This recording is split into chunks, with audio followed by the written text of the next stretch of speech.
everybody, this is Stephanie from nestinginnashville.com. Today I wanted to talk to you a little bit about what I think the Nashville real estate is going to look like post-coronavirus.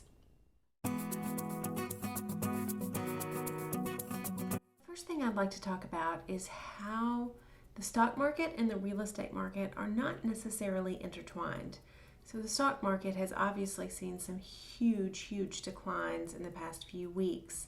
But if you look at this historical graph about median home prices in America, even recessions, you can see we've had, looks like 7 of them in the past 60 years.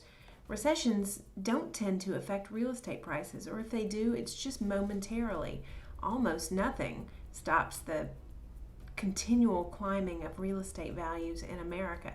Now, the only time it was different was this last recession. Of course, this recession was caused by the real estate market, when the other ones were caused by external forces with savings and loans and other banking activities. So I think it's very likely that when things start to return to normal, our real estate market will just continue its trend of upward appreciation. The fundamentals of the real estate economy haven't changed. We still have a supply shortage in Middle Tennessee. Now these are stats from February, so they're a tad bit old, but at that time in Middle Tennessee we only had 2.7 months worth of available inventory. And you can see that inventory was down, maybe 10 or 15% from the same time last year. So Amazon is still coming to Nashville, and Alliance Bernstein is still expanding. The fundamentals of our economy are still there, and we still have people that were affected by the tornado that need new shelter and new housing. There's a huge increase in rental demand right now because of the tornado. So the silver lining of all of this is that as we start to recover, everything's going to start to look a little bit brighter. Okay, so the future of real estate may seem okay, but let's talk about what's happening with boots on the ground right now. This was a post on one of our Realtor-only Facebook pages just 4 or 5 days ago, where we were all discussing whether or not we should list property. And everybody in the 83 comments, I'd say 90% of the people were saying, go, do it now, we're busy, we need inventory.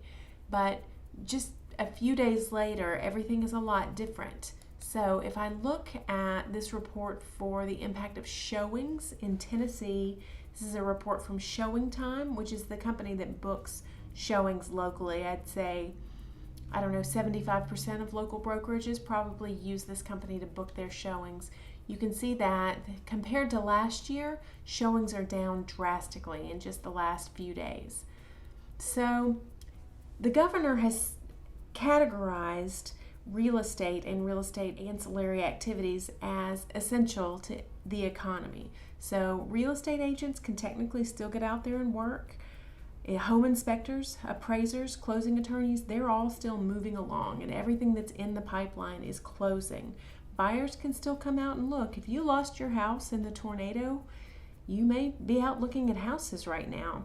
And there are ways to make it a little bit easier. If you're hesitant to go into a house, James is happy to do a video walkthrough for you. It's also not terribly complicated to practice social distancing when showing a house.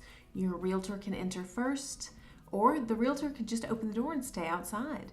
Wait in the car. You don't want to probably be riding around with your realtor. You can follow them.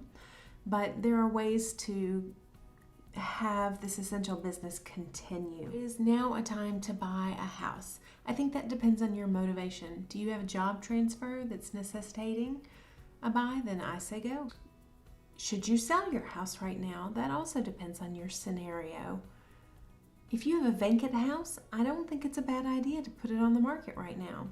If you're living in it, you might want to be a little bit more cautious, especially if you have children or elderly that live at home with you.